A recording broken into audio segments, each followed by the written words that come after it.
Bismillahirrahmanirrahim. Allah Subhanahu wa taala berfirman, kullu nafsin dha'iqatul maut. Sungguhnya setiap jiwa pasti akan meninggal atau kalau wafat.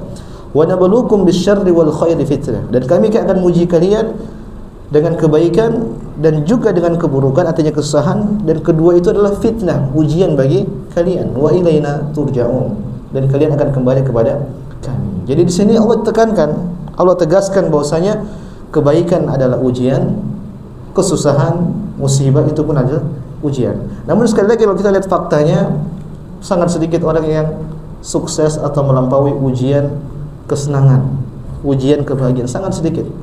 Yang paling banyak tatkala diberikan ujian musibah, biasanya mereka sukses. Kenapa? Mereka langsung kembali kepada Allah, teringat kepada Allah. Mereka sadar bahwa ini benar-benar ujian dari Allah Subhanahu wa taala. Tapi kalau kesenangan, jarang orang sadar.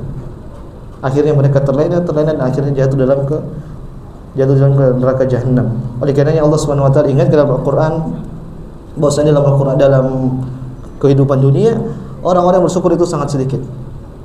Oleh karena dalam riwayat Umar bin Khattab radhiyallahu taala anhu, beliau pernah mendapati ada orang yang dia berdoa dengan Allahumma ja'alni minal aqallin. Dia pernah berdoa, ya Allah, Umar melihat ada seorang, dia berdoa, ya Allah, jadikanlah aku bagian dari orang-orang yang sedikit. Jadi dia minta bagian dari orang sedikit. Umar tanya, maksudnya yang sedikit di sini kenapa? Kenapa kau minta seperti itu? Maka kata dia, bukankah orang-orang yang sedikit ini adalah orang-orang yang bersyukur kepada Allah Subhanahu wa taala? Kemudian dia berdalil dengan firman Allah Subhanahu wa taala, wa qalilun min ibadiyasy syakur. Kata Allah Subhanahu wa taala, sangat sedikit dari hamba-hambaku itu yang bersyukur kepada Allah Subhanahu wa taala.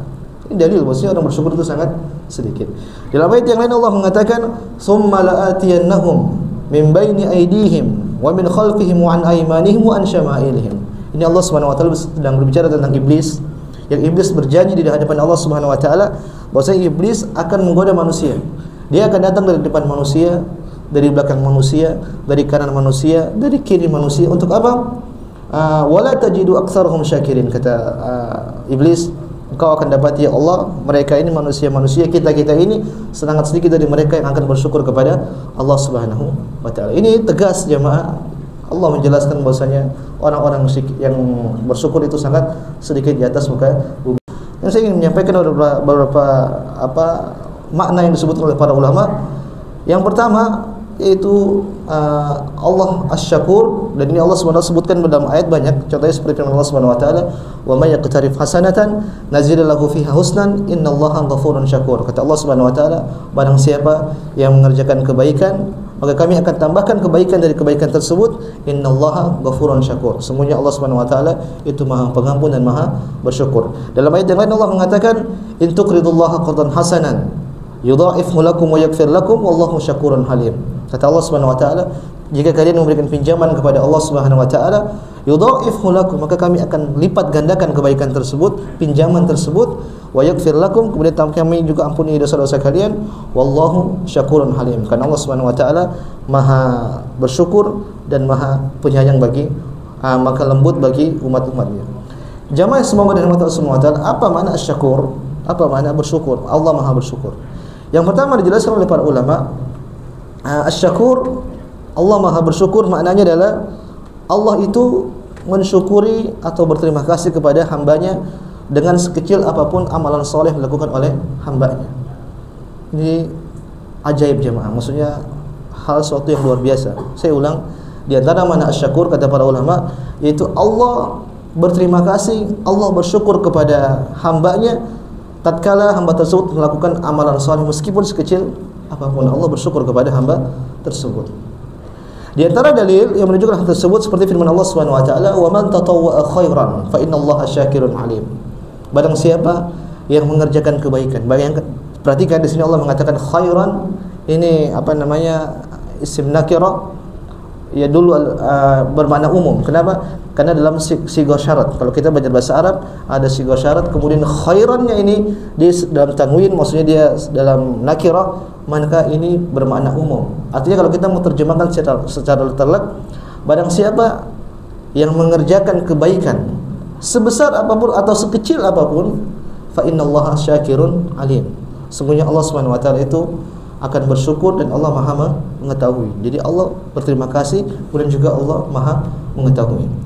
Dalam ayat yang lain Allah mengatakan, sebagaimana ayat yang kita hafal, "Faman ya'mal mithqala dzarratin khairan yarah." Kata Allah Subhanahu wa taala, barang siapa yang mengerjakan kebaikan sekecil apapun, sekecil biji dzarrah. Biji dzarrah ini para ulama khilaf, ada yang mengatakan dzarrah itu biji sawi, ada yang mengatakan semut yang paling kecil, ada yang mengatakan debu yang kalau kita lihat di gorden ada titik-titik, itu juga namanya dzarrah. Intinya para ulama menyebutkan bahwasanya dzarrah ini adalah zat yang paling kecil. Apa kata Allah Subhanahu wa taala? "Faman ya'mal mithqala dzarratin khairan yarah." Barang siapa yang mengerjakan kebaikan sekecil apapun, yarah. Artinya Allah Subhanahu wa taala akan memperlihatkan kebaikan tersebut kepada dia. Allah akan berterima kasih kepada orang tersebut. Kemudian juga seperti firman Allah Subhanahu wa taala yang menjelaskan tentang Luqman, ketika Luqman menasihati anaknya, Luqman mengatakan, "Ya bunayya, innaha in takum mithqala habatin min khardalin fatakun fi sakhratin aw fis samawati aw fil ardi ya'ti biha Allah."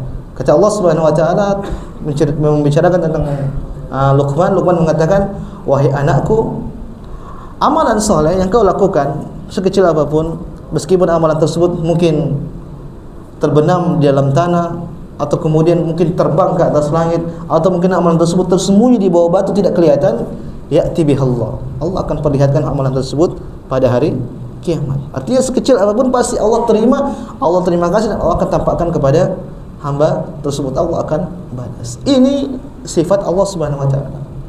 Coba kita compare jemaah dengan sifat kita. Artinya sini kita ingin belajar dengan sifat Allah Subhanahu wa taala. Allah Maha berterima kasih atas segala apapun. Kita jemaah, jarang di antara kita ada orang berbuat baik kepada kita kemudian kita balas lebih daripada yang dia lakukan. Jangankan lebih, kita berterima kasih pun kadang-kadang jarang. Terkadang kita berbuat baik kepada orang tersebut tidak berterima kasih kepada kita. Atau sebaliknya, ada orang berbuat baik kepada kita kemudian kita tidak berterima kasih kepada orang tersebut. Kenapa? Karena kita merasa kebaikan tersebut ini perbuatan yang kecil, perbuatan yang remeh, kebaikan yang tidak perlu diucapkan untuk terima kasih. Ini sifat kita sebagai manusia. Adapun Allah Subhanahu wa taala, sekecil apapun tadi kita katakan, seperti amal mithqala dzarrah, beramal sekecil apapun, sekecil dzarrah, Allah akan perlihatkan, akan balas kebaikan tersebut. Inilah perbedaan antara sifat kita dengan sifat Allah Subhanahu wa taala. Allah Maha bersyukur. Mudah-mudahan Allah Subhanahu wa taala membalas kebaikan yang kau lakukan kepada saya. Jangan jazakallah. Jazakallah apa artinya? Kurang, khairan. Jazakallahu khairan. Mudah-mudahan Allah Subhanahu wa taala membalas kebaikan yang kau berikan. Jazakallah, Allah mudah-mudahan Allah balas, kita kan enggak tahu balas apa. Kurang lengkap. Jazakallahu khairan. Maka jamaah pelajaran dari nama Allah Asy-Syakur yang pertama tadi apa? Allah membalas kebaikan apapun, sekecil apapun Allah pasti berterima kasih dan Allah bersyukur kepada hamba tersebut. Maka kita pun demikian, kalau ada orang berbuat baik kepada kita, kita balas atau kita ucapkan terima kasih kepada orang tersebut. Minimal kita doakan kebaikan kepada orang yang berbuat baik kepada kita. Makna kedua jemaah, makna asy-syakur disebutkan oleh para ulama, yaitu Allah Subhanahu wa taala jika membalas, Allah pasti balas lebih. Allah pasti balas lebih dan berlipat-lipat. Dalilnya firman Allah Subhanahu wa taala, "In tuqridullaha qardan hasanan yudha'ifhu lakum wa yaghfir lakum wallahu syakurun halim." Tadi kita bacakan di ayat ini di awal, Allah mengatakan apa? Jika kalian memberikan pinjaman kepada Allah Subhanahu wa taala, pinjaman kebaikan, bayangkan kita beramal soleh, kita sedekah, Allah sebut dengan apa? Pinjaman. Kita berikan pinjaman kepada Allah Subhanahu wa taala. Yudha'ifhu lakum, maka Allah akan balas dengan melipat gandakan kebaikan tersebut.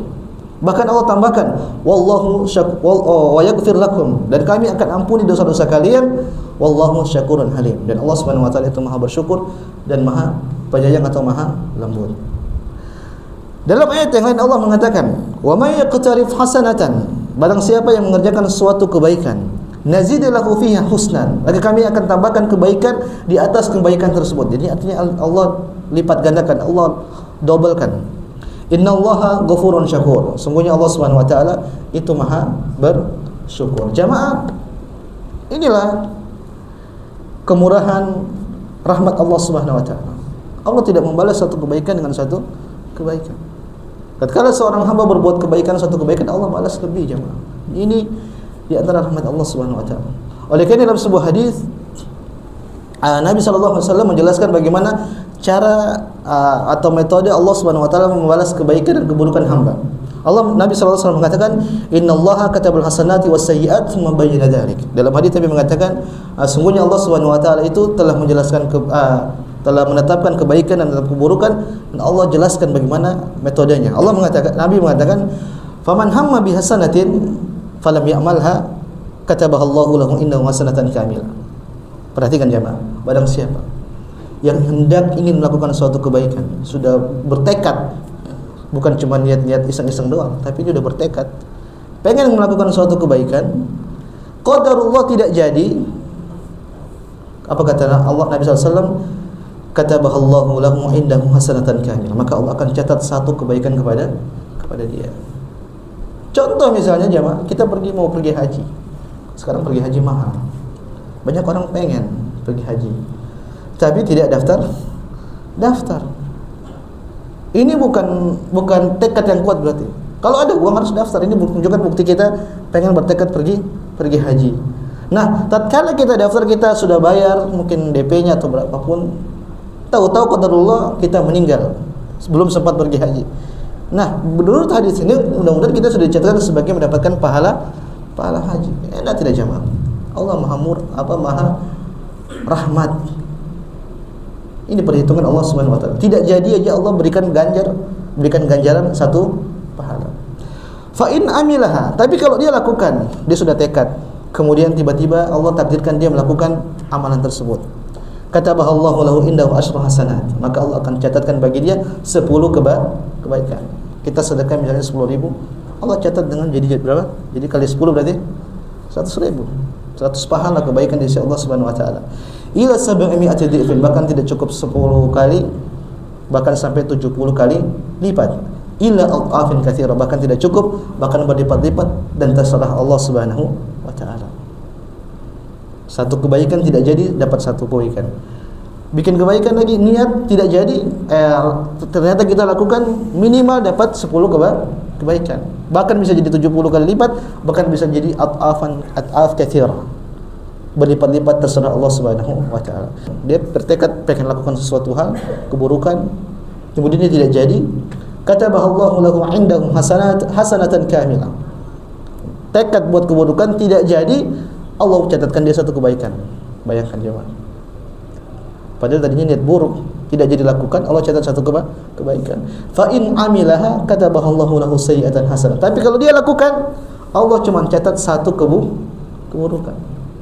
Makanya jemaah, dalam hadis, berdasarkan hadis ini para ulama mengatakan manusia yang masuk neraka ini sudah kebablasan, benar-benar. Sudah keterlaluan manusia seperti ini. Satu kebaikan dicatat bisa sampai berkali-kali lipat. Satu keburukan cuma dicatat satu keburukan. Berlipat-lipat dibanding dengan satu keburukan.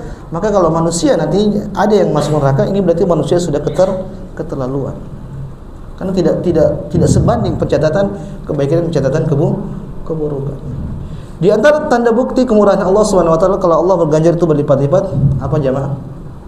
Firman Allah Subhanahu wa taala, "Lailatul qadri khairun min alfi syahr." Allah Subhanahu wa taala mengatakan malam Lailatul Qadar itu lebih baik daripada 1000 bulan. Kita beribadah di satu malam Lailatul Qadar, kita dicatat dengan 1000, seakan-akan beribadah dengan 1000 bulan. Ini menunjukkan bahwasanya Allah Subhanahu wa taala tatkala membalas kebaikan hamba, Allah berbalas dengan berkali-kali lipat. Dan inilah maha esanya Allah Subhanahu wa taala, Allah maha bersyukur. Kita bandingkan lagi jemaah dengan kita sebagai manusia. Ada orang memberikan kebaikan kepada kita, seringnya kita balas semisal. Jarang di antara kita ada orang memberikan kita mungkin satu hal, kemudian kita balas lebih, kita balas 3, kita balas 4, jarang. Seringnya kita balas dengan semisal. Maka jemaah, kita belajar dari sifat Allah Subhanahu wa taala. Tatkala kita ingin membalas, kalau ada kelebihannya kita balas lebih. Kita balas lebih sehingga kita bisa mendapatkan pahala besar di sisi Allah Subhanahu wa taala. Kemudian jemaah semoga Allah Subhanahu wa taala, di antara makna asy-syakur yang ketiga dijelaskan oleh para ulama, yaitu Allah Subhanahu wa taala Tatkala ada seorang hamba dia berbuat kebaikan, maka Allah balas kebaikan tersebut, padahal Allah tidak butuh dengan kebaikan yang dia lakukan. Meskipun Allah tidak butuh, tapi Allah balas kebaikan kita, balasnya berkali-kali lipat lagi tadi. Ini menunjukkan Allah benar-benar asy-syakur. Allah Maha berterima kasih kepada hamba-hambanya dan Allah Maha bersyukur. Dalam sebuah hadis hadis qudsi, Allah mengatakan, ya ibadi law anna awwalakum wa akhirakum wa insakum wa jinnakum kanu ala atqa qalbi rajulin wahidin minkum ma zada fi mulki syai'an. Kata Allah Subhanahu wa taala, wahai hamba-hambaku, semua kalian di atas muka bumi ini, dari awal penciptaan sampai hari kiamat, seluruh kalian punya hati seperti orang yang bertakwa, orang yang paling bertakwa di atas muka bumi ini. Contoh misalnya semua kita ini punya hati, punya ketakwaan seperti Nabi Muhammad sallallahu alaihi wasallam. Kata Allah Subhanahu wa taala, ma zada fi mulki syai'a. Itu semua tidak akan menambahkan kekuasaanku, tidak menambah. Sebaliknya kata Allah Subhanahu wa taala, ya ibadi law anna awwalakum wa akhirakum wa insakum wa jinnakum kanu ala afjari qalbin rajulin wahidin minkum ma naqasa dzalika min mulki syai'a. Kata Allah Subhanahu wa taala, barang siapa, kalau seandainya semua manusia dari awal hingga akhir semuanya punya keburukan, seburuk-buruk orang paling buruk di atas muka bumi ini siapa? Fir'aun misalnya, semua kita Fir'aun misalnya, maka kata Allah Subhanahu wa taala, itu sama sekali tidak mengurangi sedikit pun kekuasaan, tidak mengurangi sedikit pun kerajaan. Artinya di sini saya ingin jelaskan, Allah tidak butuh dengan ibadah kita. Tapi bayangkan Allah balas kebaikan yang kita lakukan, bahkan berkali-kali lipat. Ini jamaah semua wa taala, makna ketiga bahasanya Allah apa? Asy-syakur. Allah itu Maha bersyukur, Maha berterima kasih kepada hamba-hambanya. Kemudian di antara makna asy-syakur jamaah semua wa taala, yaitu Allah asy-syakur berarti Allah balas dengan berbagai banyak kenikmatan. Allah balas dengan berbagai banyak kenikmatan. Artinya kenikmatan tersebut beragam, tidak satu macam tapi beragam. Contoh misalnya yang kita rasakan, sering kita rasakan, sebelum Allah balas di akhirat, Allah sudah balas di dunia. Ya tidak? Dan sering tatkala kita berikan kebaikan sama orang, kita sedekah sama orang, Allah balas. Makanya Allah mengatakan, mana qasad sadaqatun min mal. Sedekah yang kita keluarkan itu tidak akan mengurangi sedikit pun harta kita. Secara kasat mata ini aneh hadis ini. Kok bisa kita ngeluarin duit tapi tidak berkurang sama sekali, kata Allah Subhanahu wa taala. Maka kita katakan jamaah Subhanahu wa taala, yang bisa membenarkan ini adalah apa? Keimanan kita. Toh kalau kita tidak dapatkan kebaikan di dunia, Allah tidak balas dunia, kita bakal dapat di mana? Di akhirat. Dan itulah yang paling kita butuh. Allah mengatakan, yauma la yanfa'u malun wala banun. Di hari di mana tidak bermanfaat lagi harta dan anak. Kita bawa harta ke akhirat buat apa? Enggak ada manfaatnya. Kita wafat, harta masih banyak, enggak ada manfaatnya. Yang kita butuh apa? Kebaikan. Jadi Allah mana sadaqatun min mal, tafsiran pertama Allah balas di akhirat. Tafsiran kedua yaitu benar-benar Allah ganti di dunia. Ini menunjukkan Allah asy-syakur. Dan kita rasakan jamaah, mungkin bapak-bapak juga rasakan, tatkala kita sedekah itu tiba-tiba ada harta yang tidak diduga datang kepada kita. Dalam hadis yang lain Nabi mengatakan, al-umratu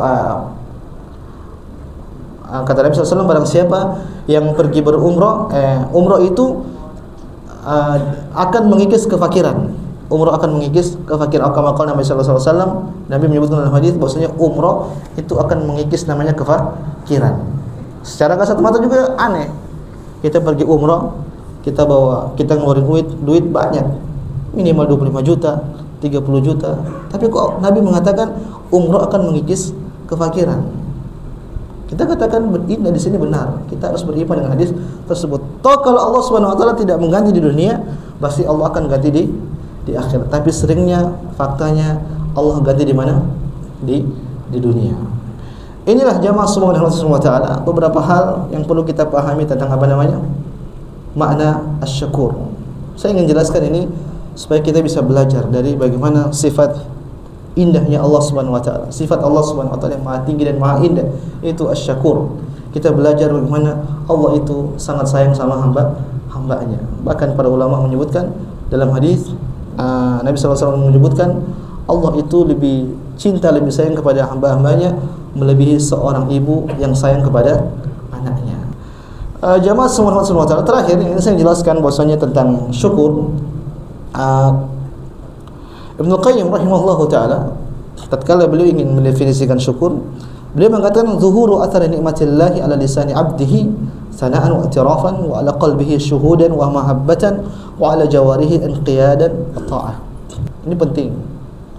Terkadang kita lupa, sekarang kita bisa bernafas, kita bisa makan enak, kita bisa kajian, kita bisa sholat, kita bisa duduk tiduran. Ini semua nikmat dari Allah Subhanahu wa taala. Terkadang kita lupa, seakan-akan kita menyangka ini suatu hal yang wajib memang kita dapatkan.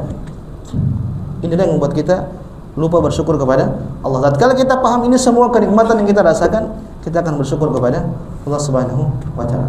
Kemudian tahapan berikutnya, kalau kita mengakui adanya namanya kenikmatan, kita harus akui kenikmatan tersebut datang dari Allah Subhanahu wa taala.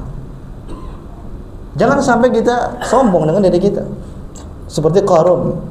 Allah mengatakan wa ma utituhum innama utituhum ala ilmin indi.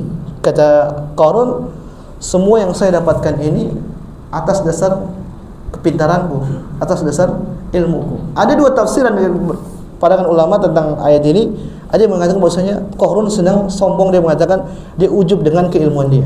Dia mengatakan saya dapat harta semua ini gara-gara saya. Gara-gara saya begini, gara-gara saya begini, inilah yang saya dapatkan. Tafsiran kedua mengatakan bahwasanya Qarun ujub dengan dirinya, dia menyangka bahwasanya saya ini orang yang benar-benar berhak untuk mendapatkan itu. Artinya dia mengasangkan seakan-akan Allah itu wajib memang memberikan dia seperti itu. Maka dua hal ini tidak boleh, jemaah. Yang pertama tadi, kita tidak boleh menyandarkan apa yang kita dapatkan ini kepada diri kita. Kita harus sandarkan kepada Allah Subhanahu wa taala. Kita katakan ini semua dari Allah Subhanahu wa taala, kemudian sebab yang saya lakukan ini dan ini dan ini. Kemudian tidak boleh juga kita mengatakan ini suatu kepastian yang harus Allah berikan kepada kita karena saya melakukan ini. Seakan-akan ini wajib bagi Allah berikan kepada saya. Ini juga tidak boleh. Maka hati-hati jamaah. Terkadang orang luput ketika ditanya-tanya. Jadi ini kita sering dapatkan di podcast. Orang-orang hebat, tatkala mereka ditanya, "Pak, kenapa bisa begini? Kenapa bisa begitu?" Dia jawab semua dengan usaha dia, tanpa mengucapkan sedikit pun pujian kepada Allah Subhanahu wa taala. Ini karena saya begini, saya begini. Dia lupa ini semua dari Allah Subhanahu wa taala. Maka hati-hati. Dan hal tersebut hanya Allah yang tahu. Hanya Allah yang tahu bagaimana hati kita menceritakan tersebut, apakah kita ujub ataukah tidak. Maka kita harus iktiraf, kita pengakuan bahwa ini semua dari siapa? Allah Subhanahu wa taala. Kemudian dengan lisan kita jemaah, tatkala kita mau bersyukur, kita harus mengakui dengan lisan kita. Contoh kita dapatkan kenikmatan, kita makan, kita mengucap alhamdulillah. Dan banyak doa-doa yang ini menjuruskan kepada suatu muara, yaitu kita bersyukur kepada Allah, pujian kepada Allah. Contoh misalnya kita bangun tidur, kita mengatakan apa? Alhamdulillahilladzi ahyana ba'da ma amatana. Segala puji bagi Allah Subhanahu wa taala yang telah membangunkan kami setelah kami tidur sementara, setelah kita mati sementara. Pujian kepada Allah. Bahkan tatkala kita mendapatkan pujian, kita tetap disuruh, diperintahkan untuk memuji Allah. Kita mengatakan apa? Alhamdulillah ala kulli hal. Segala puji bagi Allah Subhanahu wa taala atas apapun kondisi yang kita alami. Jangankan kenikmatan, musibah pun kita disuruh bersyukur kepada Allah Subhanahu wa taala. Bersyukur Allah tidak berikan musibah lebih besar daripada yang kita dapatkan sekarang. Kita harus mengucapkan pengakuan dengan lisan kita. Kemudian ketiga dengan anggota tubuh kita. Bagaimana cara kita bersyukur dengan anggota tubuh kita? Yaitu kita bersyukur dengan banyak beribadah kepada Allah Subhanahu wa taala. Allah Subhanahu wa taala berfirman tentang Nabi Daud, "I'malu ala Daud syukra." Kata Allah Subhanahu wa taala, "Beramallah wahai keluarga Daud sebagai bentuk syukur kepada Allah Subhanahu wa taala." Nabi kita sallallahu alaihi wasallam dalam hadis beliau salat malam hatta yatafattar qadama, sampai kakinya bengkak-bengkak. Dalam riwayat yatawarram, kakinya bengkak. Ada sebagian mengatakan kakinya pecah-pecah. Ketika Aisyah melihat tersebut, Aisyah nanya, "Ya Rasulullah, kenapa kau melakukan ini? Bukankah dosa-dosamu sudah diampuni oleh Allah Subhanahu wa taala? Kau dijamin masuk surga." Kata Nabi sallallahu alaihi wasallam, "Afala akunu abdan syakura?" Apakah tidak boleh saya menjadi hamba yang bersyukur kepada Allah Subhanahu wa taala? Nabi bersyukur dengan salat malam sampai kakinya bengkak. Terus kita mau jamin dari kita bersyukur kepada Allah, tapi tidak ada praktik yang kita lihat, yang kita tampilkan di hadapan Allah Subhanahu wa taala, apakah kita layak, cocok dijadikan sebagai hamba yang bersyukur kepada Allah Subhanahu wa taala? Lihat praktek Nabi, tatkala dia bersyukur, beliau banyak beribadah kepada Allah Subhanahu wa taala. Dan jemaah, kalau kita bersyukur pasti Allah tambahkan. La in syakartum la azidannakum. Kalau kalian bersyukur kepada Allah Subhanahu wa taala, pasti kami akan tambahkan apa kenikmatan yang telah kami berikan kepada kalian. Saya ingatkan pada diri saya pribadi dan jamaah sekalian, belajarlah bersyukur sejak sekarang. Banyak faedah yang kita bisa dapatkan. Kalau kita bersyukur, kita akan ditambahkan kebaikan oleh Allah Subhanahu wa taala. Kalau kita bersyukur, kita tanda-tanda kita bagian dari orang iman. Kita bersyukur, kita menjadi bagian dari orang-orang yang sedikit tadi. Wa qalilun min ibadiyas syakur. Sangat sedikit dari hamba-hambaku yang mereka bersyukur kepada Allah Subhanahu wa taala. Maka jadilah hamba-hamba Allah yang sedikit. Jangan menjadi ikut mayoritas yang mereka kufur dengan kenikmatan Allah Subhanahu wa taala. Tahaddus bin nikmah, itu di antara bentuk bersyukur kepada Allah. Artinya kita bicarakan, ceritakan tentang kenikmatan kita. Bukan kita ceritakan untuk tafakhur, bukan untuk sombong, tidak. Tapi kita bicara kenikmatan untuk berterima kasih, bersyukur kepada Allah. Kita ingat dulu waktu belum menikah, mungkin kita nggak punya motor, sekarang sudah punya mobil. Dulu mungkin masih ngontrak, sekarang sudah punya rumah. Dulu kurus, sekarang udah gemuk. Ini semua harus kita ingat-ingat. Bukan kita ingin hitung-hitung, tapi kita ingin melatih hati kita supaya kita bisa bersyukur kepada Allah Subhanahu wa taala. Ini harus kita lakukan jemaah. At-tahaddus bin nikmah. Kita ceritakan kebaikan-kebaikan kita, tapi jangan ceritakan kepada orang yang kita rasa orang itu akan hasad kepada kita. Hati-hati. Boleh kita ceritakan sama orang, tapi dengan syarat kita tahu orang tersebut tidak hasad kepada kita. Tapi kalau kita tahu ini potensial dia hasad sama kita, jangan cerita kenikmatan kita kepada orang tersebut, karena bisa menimbulkan penyakit hasad terhadap orang tersebut. Sekali lagi, kita tahaddus bin nikmah, wa amma bi nikmati rabbika fahaddits. Kita ceritakan kenikmatan kita, bukan kesombongan, bukan bentuk ujub, tapi kita ingin mengingat-ingat kebaikan, kenikmatan yang telah Allah berikan kepada kita. Inilah jemaah, semoga Allah Subhanahu wa taala sedikit yang bisa kami sampaikan berkaitan dengan ibadah yang sangat agung, yaitu ibadah syukur. Mudah-mudahan Allah Subhanahu wa taala menjadikan kita bagian dari hamba-hamba yang bersyukur kepada Allah Subhanahu wa taala. Kalau ada benarnya, ini datang dari Allah Subhanahu wa taala. Kalau ada salahnya, ini murni dari kebodohan saya dan kejahilan saya siap rujuk dari kesalahan tersebut. Saya tutup. Subhanakallahumma bihamdik, asyhadu an la ilaha illa anta, astaghfiruka wa atubu ilaik. Assalamualaikum warahmatullahi wabarakatuh. بسم الله الرحمن الرحيم